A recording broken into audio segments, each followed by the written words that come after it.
Hello, നമ്മളിന്നൊരു Belgian chocolate cake ആട്ടോ ചെയ്യുന്നത്. കുറച്ച് നാളുകൾക്ക് ശേഷം ആട്ടോ നമ്മൾ ഈ കേക്ക് ചെയ്യുന്നത്. ഇമ്പോർട്ടഡ് ചോക്ലേറ്റ് ആയതുകൊണ്ട് ബെൽജിയൻ ചോക്ലേറ്റിന് നോർമൽ ചോക്ലേറ്റിനെ അപേക്ഷിച്ച് റേറ്റ് കുറച്ച് കൂടുതലാണ്. കുറച്ചധികം കൂടുതലാണ്. സജി ചേട്ടനാട്ടോ നമുക്ക് കേക്കിന് ഓർഡർ തന്നെ.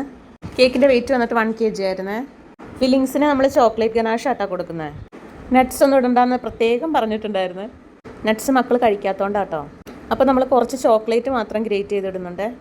ചോക്ലേറ്റ് കേക്കിൻ്റെ ഫോട്ടോസ് ഞാൻ കുറച്ച് അയച്ചു കൊടുത്തിട്ടുണ്ടായിരുന്നു. അപ്പോൾ അതിൽ നിന്ന് ഇഷ്ടപ്പെട്ടവരെണ്ണം സെലക്ട് ചെയ്തിട്ട് അതുപോലെ തന്നെ ചെയ്യാൻ പറഞ്ഞിട്ടുണ്ടായിട്ടോ. ഇത് ഏകദേശം ഒരു ചോക്ലേറ്റ് ഓവർലോഡ് കേക്ക് പോലെയാണ് നമ്മൾ ചെയ്തേക്കണം.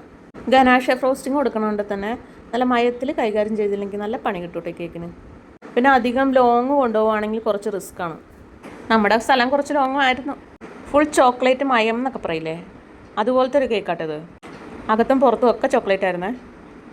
ചോക്ലേറ്റ് ഇഷ്ടമില്ലാത്ത ചില ആളുകൾക്ക് പോലും ഒന്ന് കഴിച്ചാൽ കൊള്ളാൻ തോന്നിയേ. അപ്പോൾ പിന്നെ ചോക്ലേറ്റ് ലവേഴ്സിൻ്റെ കാര്യം പറയണ്ടല്ലോ.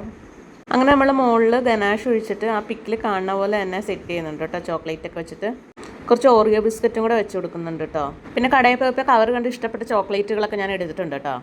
അതിൻ്റെ ഒന്നും പേരറിയില്ല, അതൊക്കെ പുതിയ ടൈപ്പ് ചോക്ലേറ്റുകളാണ്. പിന്നെ കുറച്ച് ഷോർട്ട്സും ഒരു ഹാപ്പി ബർത്ത്ഡേയുടെ ടോപ്പറും കൂടെ വെച്ചിട്ടുണ്ട്. പിന്നെ കുറച്ച് ബെൽജിയൻ ചോക്ലേറ്റ് ചിപ്സും കൂടെ വെച്ച് കൊടുക്കുന്നുണ്ട് കേട്ടോ. എന്തായാലും കേക്ക് ഒരുപാട് ഇഷ്ടമായെന്ന് പറഞ്ഞു കേട്ടോ. ഞാൻ എല്ലാ കേക്കും വെയിറ്റ് നോക്കിയിട്ടാണേ കൊടുക്കാറ്. കുറച്ച് കൂടിയാലും കുറയാൻ പാടില്ലല്ലോ.